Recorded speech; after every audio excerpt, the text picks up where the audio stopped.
Good morning, class. Welcome to the Metrology Lab. Today we're going to do 4 experiments.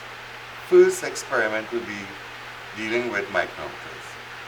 4 main micrometers used in the industry. 1 external, 2 internal, 3 the bore mic, and 4 the depth gauge. Okay, so the first instrument we're using is the internal bore mic. It has a range from 50 to 60 millimeters and an accuracy on the thimble 0.005. So each division here represents 0.005 on this scale here. On this side of the thimble we have the whole numbers, and it goes up from 50.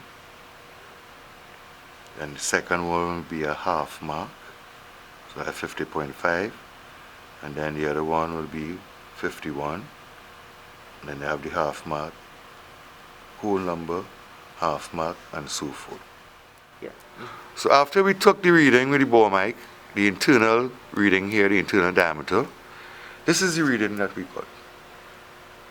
And it shows on the barrel here, on the datum line here, 54.20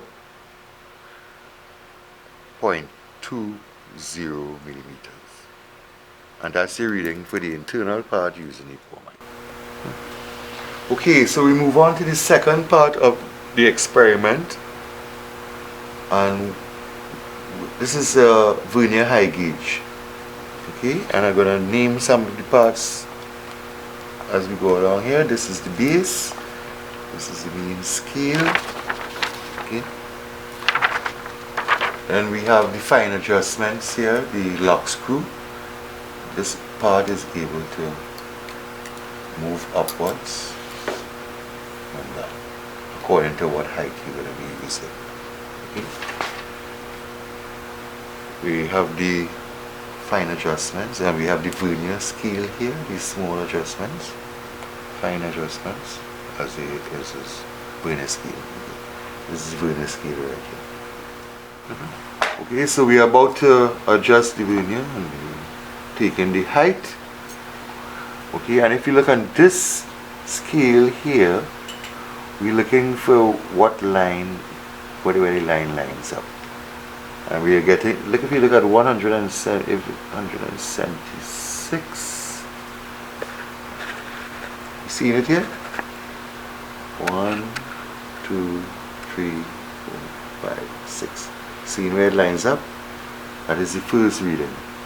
And on the vernier scale, we are looking at the next part of the line where it lines up. And if you look at 78, okay, so 78, you'll see where it lines up right there. Okay, so the reading for that is 176.78 millimeters. So the third part of this experiment today is moving on to the profile projector in front of you.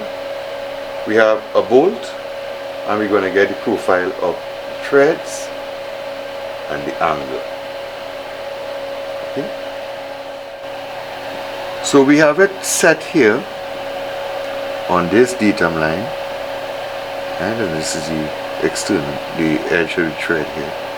Now we want to get the major diameter, so we need to bring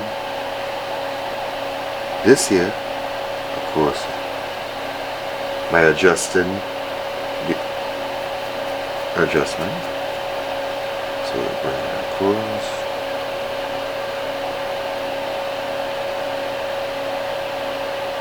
and this is to find the major diameter.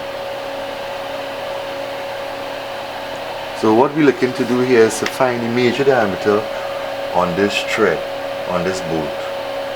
So line it up right there. So you're seeing the line now. From this side it has moved to this side. So we have brought the whole bolt across. This is the datum line. This is across, major diameter. Now we're going to take the reading of the vernier scale here, or the micrometer scale. Again, we have the whole figure, and Okay, so we are about to get the second part now, which is the minor depth, by adjusting the image here to the depth of the thread, which is right here. Seen it? See the line? And this is the depth of the thread. So to get the minor diameter, what we're doing now is the major diameter minus 2 hole depth, and that will give you the minor diameter. Okay, so the third part of this experiment on this bolt is to find the pitch diameter, and the pitch diameter is from the center of this part here to this part here. And to calculate that is the major diameter minus 1 hole depth, which will give you your reading. Okay, so the last part of the experiment is the dial gauge, to find the rise and fall of the cam, and one complete turn on the dial gauge here. We're going backward. So we're going to check now the rise and fall of the cam here, okay, of the dial gauge. So as we turn, check.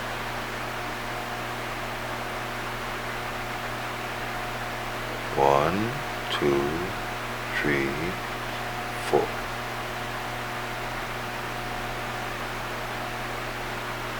Okay.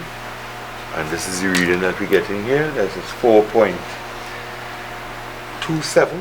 So now we're about to find the angle between one cam to the other. To calculate the angle of displacement between the two cams, where the high point aligns with the teeth on the gear, is equal to 12. And to convert to an angle, total number of the teeth on the gear, the total number of the teeth is equal to 42. So we're taking 12 over 42 multiplied by 360, which will give you the angle.